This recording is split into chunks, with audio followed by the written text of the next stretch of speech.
Sorry.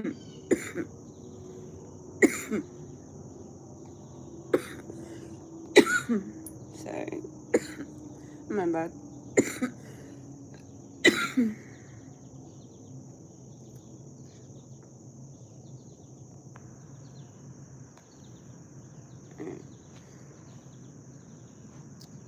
um, Welcome.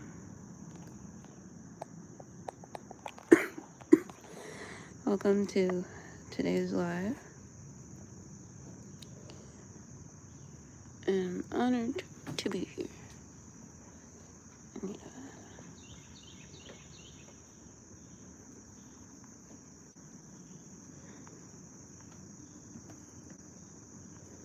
hopefully there's no spiders.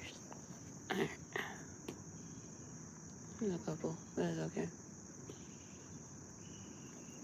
But welcome. Welcome to today's live. I know I haven't been on here for about like 5 days. I'm busy with life. Normal life, I guess. Whatever that is. So I'm just back reflecting on the experiences.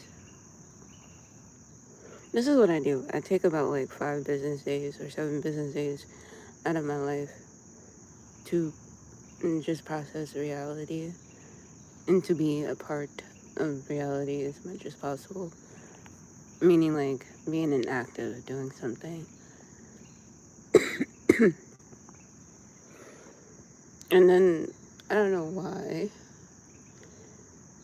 but like every time my gift starts to open, like my spiritual gifts, like it's always, my base ground is always my family for some reason. It was like that in the beginning, it's like that now, and I think that's gonna be forever in the end. However long is forever, you know? And something I'm learning about my spiritual journey is connection. I'm at that stage in my healing journey is connection, reconnecting, regaining nostalgic energy that I once carried through people. Or I used to look at it as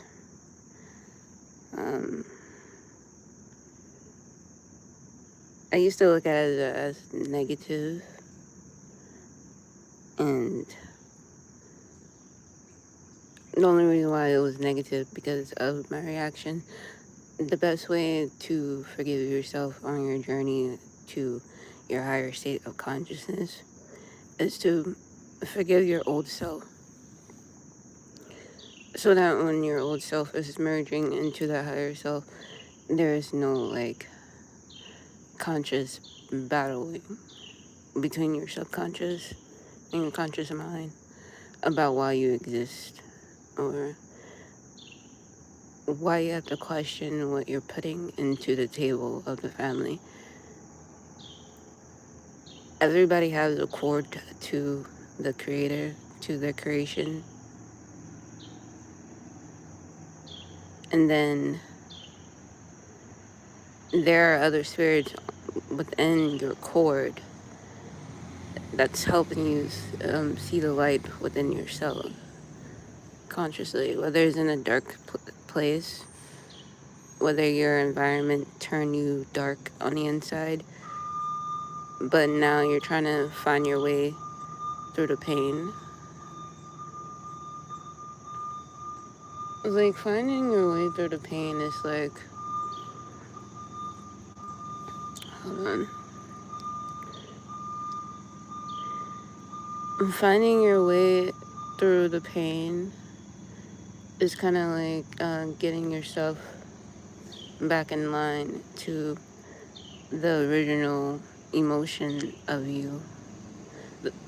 I forget, school's coming back now. Like, yeah, that was a bustin'. They went back to school on 3rd, so That's also, you know what's funny? The Matrix has a way of telling you time without actually looking at a digital clock. It's the way that we move that tells the time of the year and month that we are in.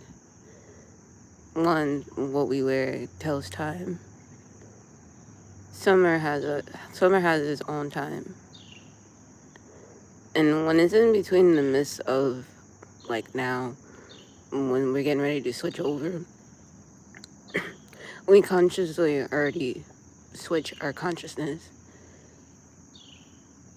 But like, what happens to all that process over the years when you take a break of learning and processing information? During the summer, when you're taking a break, it's transmuting itself. It's already processed. Now you're just putting the program into work. And it might look small to you and it might look weird to some. But like that's how the United States program is. Not that I've been outside of the United States, which I'm working on, so I can see how the matrix is working in other countries and see people who are actually spiritual. I'm waiting for that time and moment. I just gotta get my passport and I gotta get my money up. Because me traveling in the United States was just the beginning of my life. It was just the beginning of the mission from the universe, from God, Allah, whoever you worship. But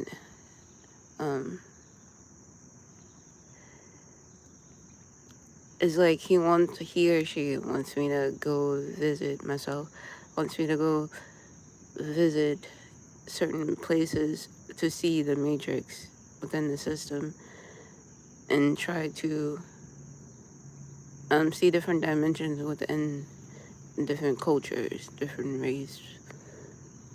But I didn't want to just do it in the mind like I could.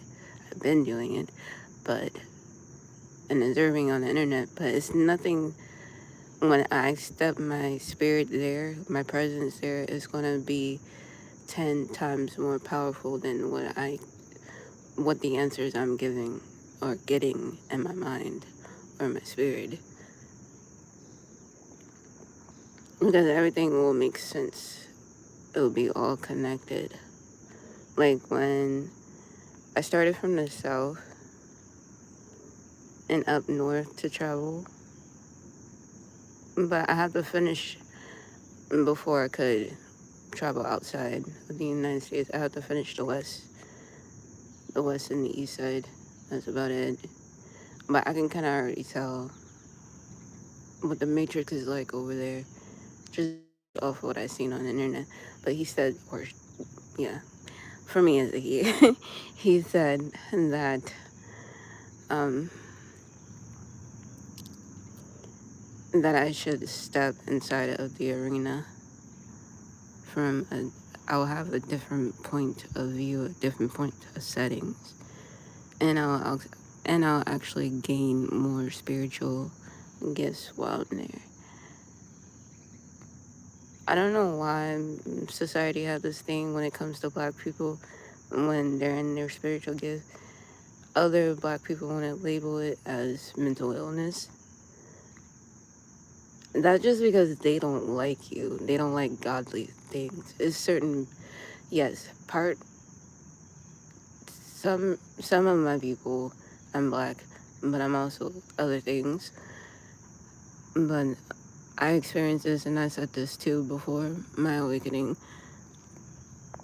And I realized it's just putting a curse on our subconscious to make us not rise. I learned to, just speak positive and think positive. If you're thinking negative on one day, give a day to express those negative, but don't imagine harm or to anybody, to any situation, or to yourself, because you're just going to create more chaos in the frequency and the vibration, and you're going to keep carrying it. The best way to transition from negative to positive is to align your heart with your thoughts. If your heart is trying to be positive, but your thoughts are being negative, learn to train your subconscious mind into a more positive perspective.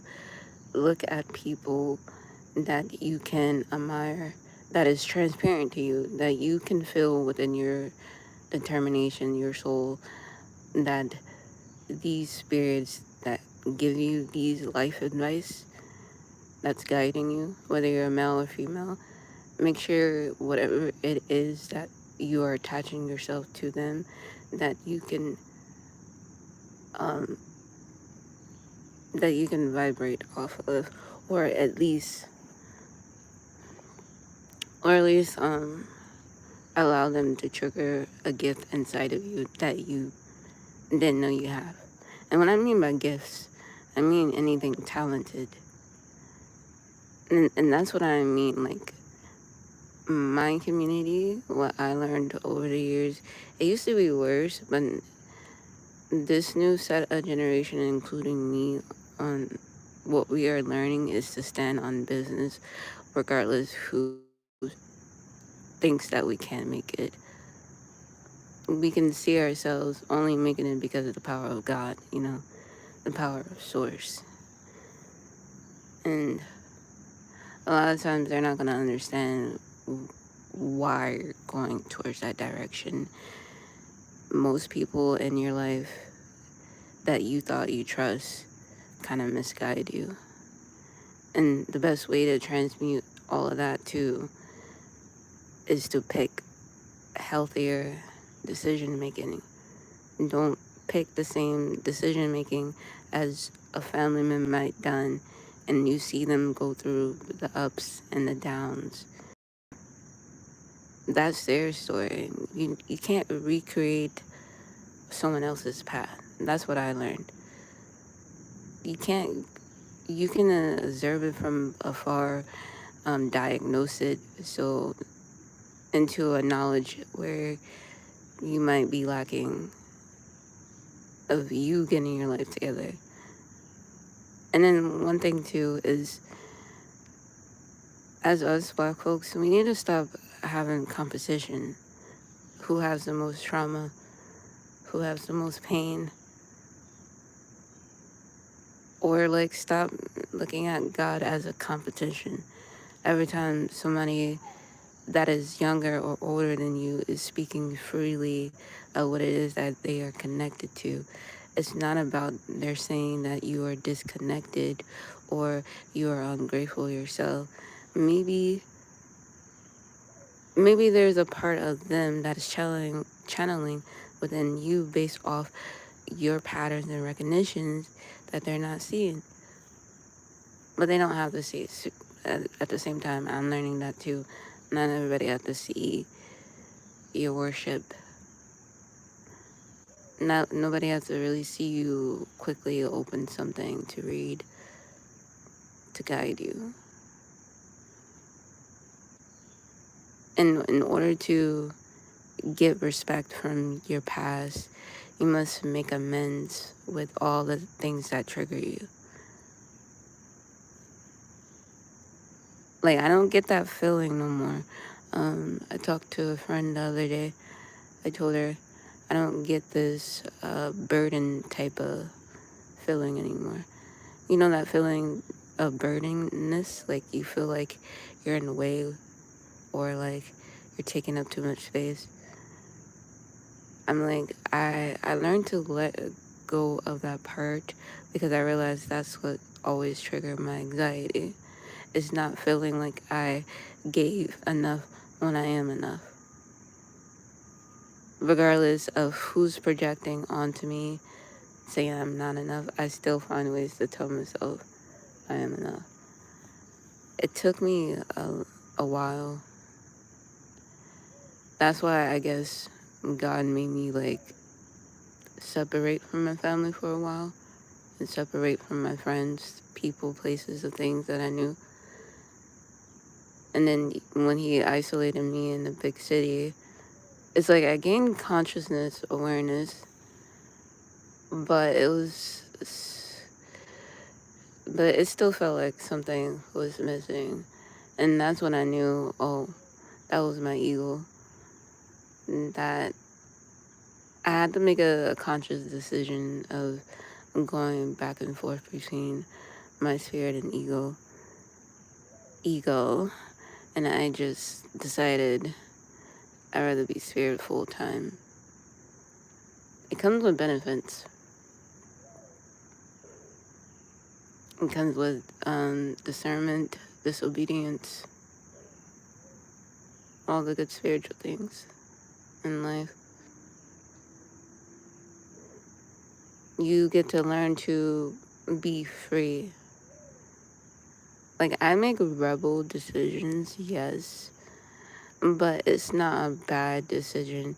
It's only bad because the other party saw something that they can get out of me and tried to enslave me in it. That's when I had discernment, when I realized I was a byproduct for some people. Manifestation. Like, I didn't know my manifestation could do that. It can trap me into other people's manifestation. It's not until I get deja vu and then be like, I gotta make a plan to escape. Because, once I'm in it and I'm doing it, I already know off the bat, like, alright, the Matrix will give you a character that has a mask. And it's masking your energy, masking your ability so that you could create within their matrix. And what I mean by that, how we do that anyway, this is what I do. It's my people, or like anybody who has this type of gift, like we dream about it. It can take up years, months, maybe a whole year, maybe 3 months, 2 months, a back-to-back type of dream that you can consciously remember even in your awakening and while you go back to sleep. It's like if you're in two separate reality. You are. One, when your body sleeps, you're astral projecting into that conscious state environment. So you're meeting the people in your mind from a different reality, and you can find the same people in your mind in the awakening reality, the 3D consciousness. I do this all the time. We be having like secret meetings in my mind, or in our minds. We pick a dimension, a place where our timeline can equally fit in the quantum physics or quantum realm without destroying the program matrix, or without us getting caught. Because there are police matrix in the matrix, like in the mind, in the dream. They look like they dress as cops, like the 12, but they have pig heads. And if they follow us from dimension to dimension, which they can do, and they're kind of like time lords too, like us, but they're mostly jinns, and they look like they have a pig head, and they got police uniform on, which I don't know why they chose that as their avatar, but I think it has something to do with their spiritual DNA, because not all spirits can fit in certain types of bodies. That's why in this 3D conscious, this 3D plane, they're bugs. Bugs are jinns, or they can be animals. Just look at the eyes. The eyes are the window of the soul. I come across them every day. Like when I was in New York, I told you the story. I haven't really fully told you, but I'm getting ready to make a video about it. Like I was in a room full of jinns. These jinns show me other gens and their dimension. I don't know why I was invited. Because, like, I know I'm darkness and light. I know I'm good and evil. But I use more I'm a good than evil. It might be what I am thinking. That's what attracting to them. So I'm pretty sure that's how I might got in. I had to put my consciousness on their level, which is hard to do. And I don't recommend anybody doing it. And I'm not about to tell you about that, how to do it. You're doing it naturally without you even knowing, but I'm not going to let you be aware of how you're doing it. No. I'm trying to keep them away from our dimension, but in order for me to do that, I have to attract them here, or attract myself to them to get rid. I don't know why he thinks I can do it, but he said I can do it. And he showed me in New York how to do it, and I was like, okay.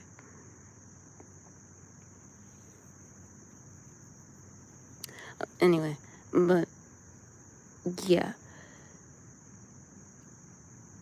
I don't know, I just want you to get more into your spiritual gift so that whatever it is you think about spirituality, like, you're not crazy. It's, if people are telling you you're delusional, you're imaginary. You can see beyond the bullshit. You can see beyond what somebody is telling you. Like, you know when somebody is lying to you, you'll feel it. And then sooner or later, the universe will project it into your mind of telling you the truth, showing you the truth. It don't tell. It just shows you. You know? And another thing, have better discernment and around people you thought that was, like, against you. It's only you versus you now. Because that's where I'm at. I'm at that stage where me versus me. I thought I'd done it already, but no. This is the real test. And I'm okay with it.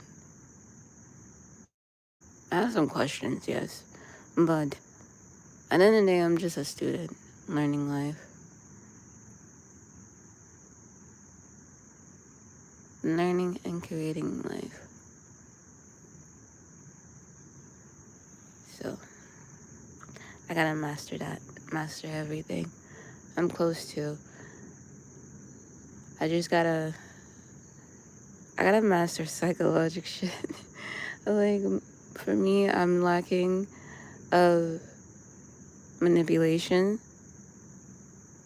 So I create this thing where I'm manipulating my own emotions. I don't know how I was able to do that. So many times I've been through a manipulation.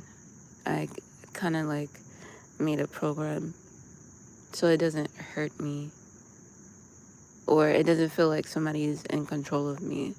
But I'm learning to let go of it and reprogram it into a healthier thing. Because I realize that's also making my high vibration, low vibration, when I'm supposed to stay high consciously. I have no choice. Everybody can see it. Everybody around me is either afraid or against it. I'm okay with it. I'm okay with all sides of reaction. Because whatever I was hiding in my consciousness is coming out full time. It's not a part-time thing. And it wasn't just a fade. It really wasn't. Sometimes your spirit gets fed up your ego gets fed up. So it's gonna create something for you to make a decision of you being you now. But that's it. Thank you so much for joining on, and I'll catch you guys later.